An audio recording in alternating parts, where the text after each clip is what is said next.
আচ্ছা এবার হলো আমি এখানে লিখলাম যে দালান কোটা ক্রয় করা হলো 50,000 টাকা। আচ্ছা এবার বলো হিসাব সমীকরণে কোনটা প্রভাব বিস্তার করে? স্যার এতে প্রভাব বিস্তার করে। তাহলে এই কত মাইনাস কেন ভালো না এ 50,000 টাকা। আচ্ছা এবার আর কোথায় প্রভাব বিস্তার করে বলো তো?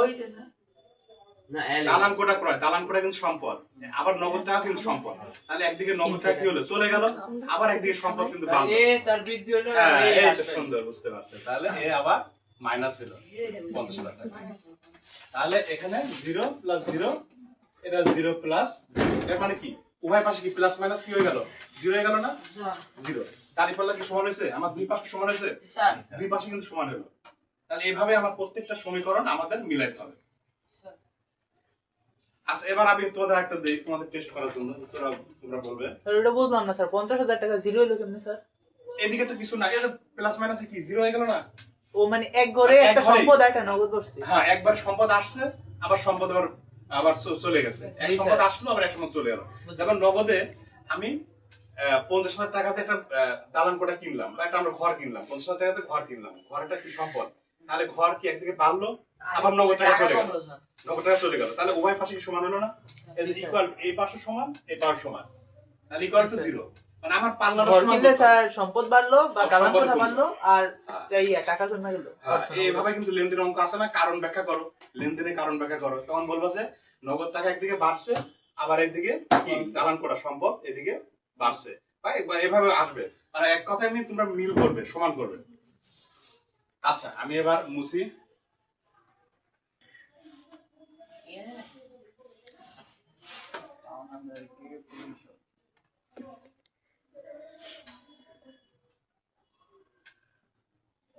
$50,000 টাকা। এইবার তোমরা আমাকে এটা বলবে, এই সমীকরণটা মিলাই দিবে। এর মধ্যে কিন্তু কয়টা জিনিস আছে, সি কি হবে মাইনাস ডি প্লাস আর মাইনাস ই।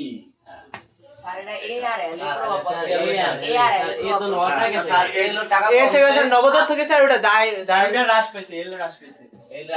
এম হ্রাস পাইছে, হ্যাঁ সুন্দর। তাহলে এখানে কি হলো মাইনাস কত 50,000 টাকা, মাইনাস 50,000 টাকা। আর এখানে কি হবে প্লাস 50,000 টাকা। কেন 5,000 কমে গেল না, পরিশোধ করে দিছি টাকা, 5,000 কে টাকা পাবে টাকা পাবে না, তাহলে এখানে মাইনাস 50,000।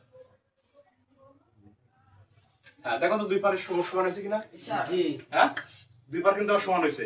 এভাবে প্রত্যেকটা সমীকরণ দিয়ে মিলাইলে পারে তোমার লেনদেনের অঙ্ক কেউ ঠেকাইতে পারবে না। হ্যাঁ সব অঙ্ক তোমার পারবে লেনদেনের। আচ্ছা এবার আরেকটা দিই।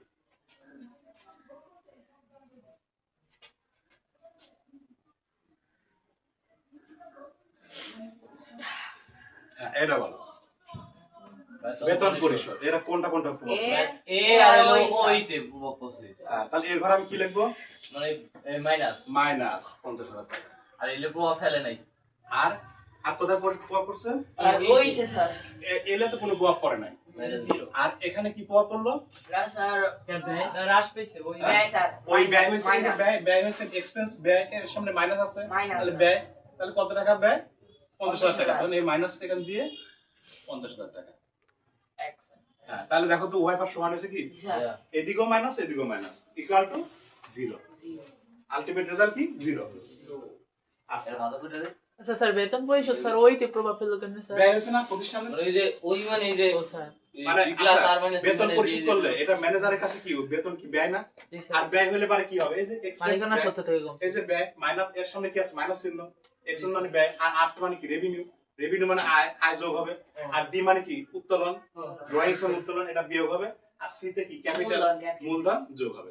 এই যে এটা লিখে নিবি, এটা লিখে নিলে পারে কি তোমাদের জন্য খুবই সুবিধা হবে যে মানে এই আয় হলে কি হয়, উত্তোলন করলে কি হয়, আর মূলধন হলে পারে কি হয়। হ্যাঁ এবার আমি আরেকটা দিই তোমাদের, এবার একটু একটু কঠিন দিই, যেমন ধারে পণ্য ক্রয়।